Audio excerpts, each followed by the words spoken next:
When we speak of a superiority complex, we do not begin with arrogance. We begin with insecurity. Every human being enters this world, small, dependent, and unsure. Our first experience is one of weakness. From this feeling of weakness grows a powerful force in our inner life, the wish to overcome, to move from minus to plus, from I am less toward I can become more. This movement is not wrong. It is life itself. It gives rise to art, to science, to love, and to progress. But sometimes this natural striving loses its direction. It stops serving our common life with others. Then it turns inward and becomes something false. It becomes a superiority complex. Those who live with such a complex live inside an illusion. They build a picture of greatness on a foundation of fear. Behind every boast and every urge to dominate stands a trembling person who feels very small. Their pride is a mask. Their confidence is a costume. They speak loudly because they are afraid nobody will hear them. They act as if they need no one, or as if they are above everyone. This is not strength, it is a defense. They build high walls of superiority to protect the wounded self behind them. Yet every wall they build separates them further from other people, and even from their own true feelings. In human life there is a simple law, the law of compensation. Where we feel weak, we try to become strong. This can be very good when it leads us to learn to grow and to contribute. But when the effort is extreme, when it exists only to protect the ego, it creates distortion, pretense, and sometimes even cruelty. Imagine a man who feels small inside but must appear grand on the outside. He shouts, he commands, he puts others down. He does not act this way because he is powerful, but because he cannot bear his own feeling of powerlessness. Or think of a woman who fears she is not worthy. To escape this fear, she tries to make everything perfect. Her work, her appearance, her home. There is no room left for rest, for love, or for mistakes. Both of these people are caught in the same trap, the need to appear superior, in order to escape the fear of being inferior. If we look more closely, we often find that the roots of this pattern can be traced back to early experiences. A child who was often compared to a brother or a sister, a child who was praised only when they were the best, or blamed whenever they were weak, may grow up believing that they must always be more in order to deserve love. In such a world there is no safe space to be small. There is no room to say, I do not know, or I need help. So the child builds a different self, a bigger self, a louder self, and hopes that this invented person will be accepted. Later as an adult, this same person may sit in a meeting at work, speaking over others, taking credit, never admitting mistakes. Inside, their heart beats quickly each time someone questions their idea. They cannot say, you are right, I did not think of that, because they fear that one small admission of ignorance will uncover a lifetime of doubt. Or we may see it in intimate relationships. A partner who must always be right, who cannot apologize, who treats every disagreement as a battle to be won. They do not fight because they love conflict. They fight because losing a point feels like losing all worth. Today we can also observe this in the world of social media. People post only their brightest moments, their most flattering images, their greatest achievements. They count the likes as if each one were a drop of respect. When the numbers are low, they feel invisible. When the numbers are high, they feel for a brief moment superior. Yet when the screen is dark, the old feeling returns. Am I really worth anything at all? So what is true superiority? It is not ruling over others. It is learning to guide oneself. A healthy person does not need to stand above others. They stand beside them. They do not say, I want to be better than you. They say, I want to be better than I was yesterday. This quiet shift changes everything. When we measure our worth by comparison, we are always in danger. There will always be someone richer, stronger, younger or faster. Our sense of self rises and falls like the stock market.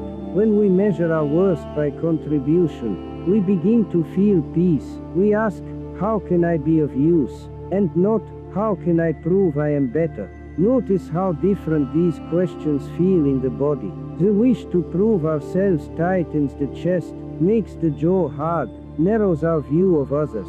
The wish to be useful softens us. It widens our eyes.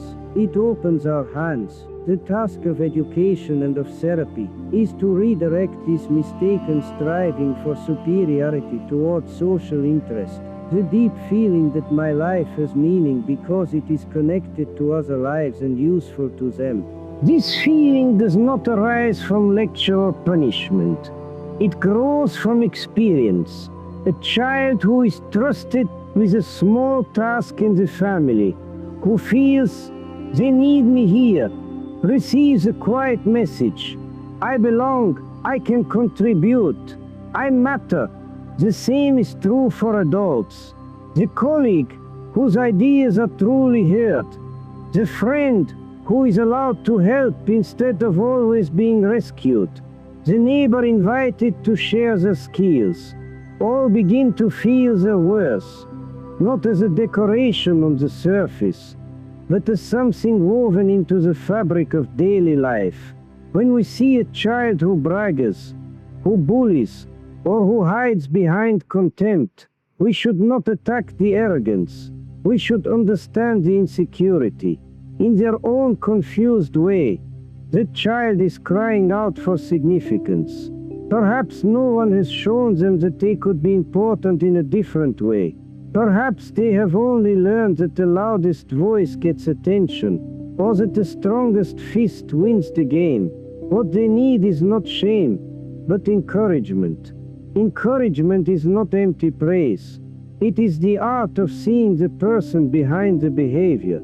It sounds like, I see that you tried, or you are learning. You are important to us, even when you make mistakes. Encouragement gives courage. The courage to be imperfect, to belong, to try again. Only with true encouragement can a person slowly lay down the false armor of superiority. The armor is heavy. It keeps out not only threats but also tenderness. The most courageous act, I believe, is to allow oneself to be ordinary, to accept oneself as one is today, to say this is my level now, and I can grow from here, but I do not need to pretend to be a giant, to strive for growth without despising others, to live without the constant need to prove worth at every step. This is a quiet heroism of daily life. Those who dare to be ordinary become free, free from endless comparison, free from fear, free to cooperate, to love and to create. They can admire another person's success without feeling smaller. They can learn from someone without shame. They can say, I was wrong, and still feel worthy. Real human progress has never come from domination. It has come from cooperation, from people who understood their abilities as a gift to the community, not as a weapon against it. Think of the great works of science, of music, of healing, of justice. Each one is the result of many hands, many minds, often across generations. The person who insists on standing alone at the top cuts themselves off from this deep current of shared effort. So the true question is not, how can I rise above others? The true question is, how can I be of use to others? We can ask this in every area of life. In our work, instead of saying, how can I prove I am the best? We can ask, how can I help this team succeed? In our families, instead of saying, why does nobody appreciate me? We can ask, what small act today might make life easier for someone I love? In our inner life, instead of saying, why am I not special enough? We can ask, where in this ordinary day can I bring a little more kindness or wisdom? When the superiority complex fades, and the person no longer fears their own smallness. Something gentle appears. They become capable of humor, of empathy, of generosity. They can laugh at their own mistakes. They can listen without planning their next argument. They no longer need to prove that they are valuable. They can simply live as someone who has value. This transformation does not happen in a single moment. It is a path. On some days, we will still feel the old urge to boast, to defend, to stand above. On those days we can pause and ask ourselves, what am I afraid of right now? What feeling of smallness am I trying not to face? If we can meet that fear with honesty, and with even a little tenderness, the need for the mask grows weaker. So we return to where we began. Inferiority, that small spark of not enough in every heart, is not an illness. It is the beginning of growth. It is an invitation to develop courage, to create something, to cooperate with others. Only when we twist this feeling into pride and isolation does it become destructive. If we meet it with humility and purpose, it becomes the source of our progress.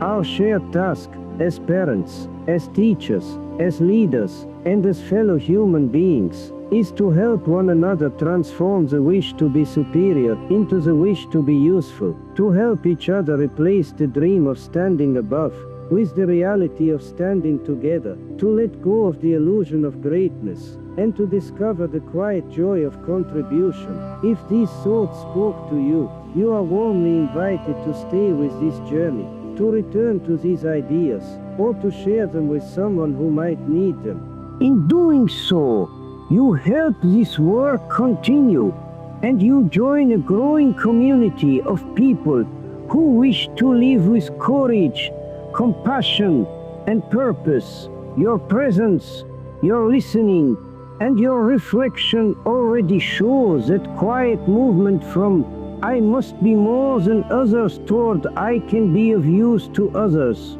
For that I thank you, and I welcome you to walk further on this path with us.